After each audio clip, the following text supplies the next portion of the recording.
Hello mga kaliskis, tayo po ay mag-a-update September 26 po, mga mag-aalas 6 na ng gabi.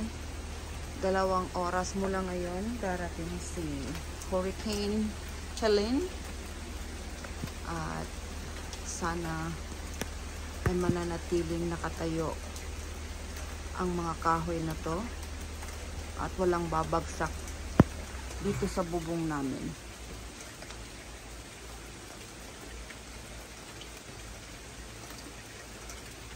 So yeah, right now it's still quiet. It's been raining all day, actually since last night, and we've already prepared. I've taken all my potted plants, big potted plants inside. It's in the garage. So ayan, at natanggal na natin yung mga bagay na siguro lilipad. Itong mga nandito maaaring lilipad pa rin, pero cross fingers na lang. Maya maya tatanggalin natin yung mga bird feeders kasi kumakain pa yung mga birds. Ayan, siguradong tatanggalin natin yan kasi lilipad yan. Itong 3 sasakyan, ito yung sa akin, ito yung sa husband ko, at yung puti naman doon ay yung sasakyan ng aking anak. So ipapakita ko lamang po yung mga dito sa neighborhood namin. Napakaraming mga kahoy, at sa likod namin, ayan, sa likuran namin ay napakadami ding mga puno. Pretty much the whole neighborhood, pretty much itong city ng Tallahassee ay maraming mga live oaks. So, ayan. Ito yung neighborhood namin na maliit. This is a very small neighborhood. Sa ngayon, masyadong tahimik ang lahat. At gaya ng sabi ko, mga 2 oras mula ngayon, pipick up na tong hangin. At meron ding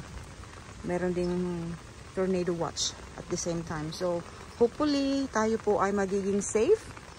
And everybody na lalong-lalo na yung nasa coast, sa coastal area talaga.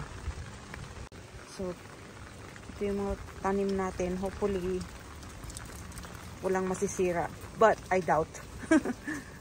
I doubt. Kaya, ayan. Pipicturean na natin. I-video na natin. Para mayroon tayong, alaala ng kahapon. Charot! Okay, nandito sa garahe ang iba.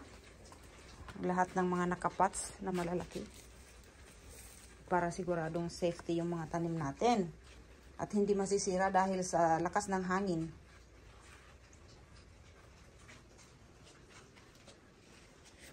Ang ganda pa naman ng mga green babies na to.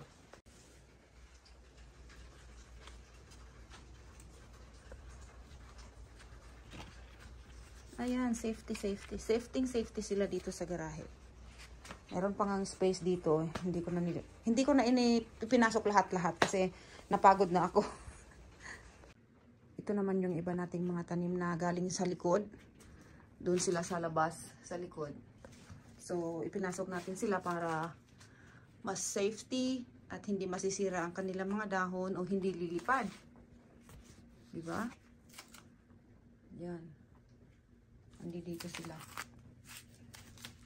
Kasi love na love natin yan. Oh, ang ganda pa naman. Kakayanin mo bang makita na sirang-sira na sila? At ito naman ng isang trellis na bago ko lang yan na i-arrange. So, lahat ng mga tanim natin na inilabas natin during summer.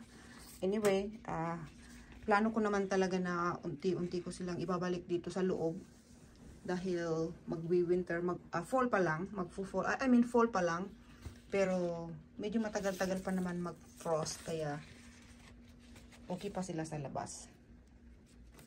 But ngayon, naipasok sila ng de oras. So, ayan po ang update natin sa mga oras na to, at mag-a-update ako after 2 hours.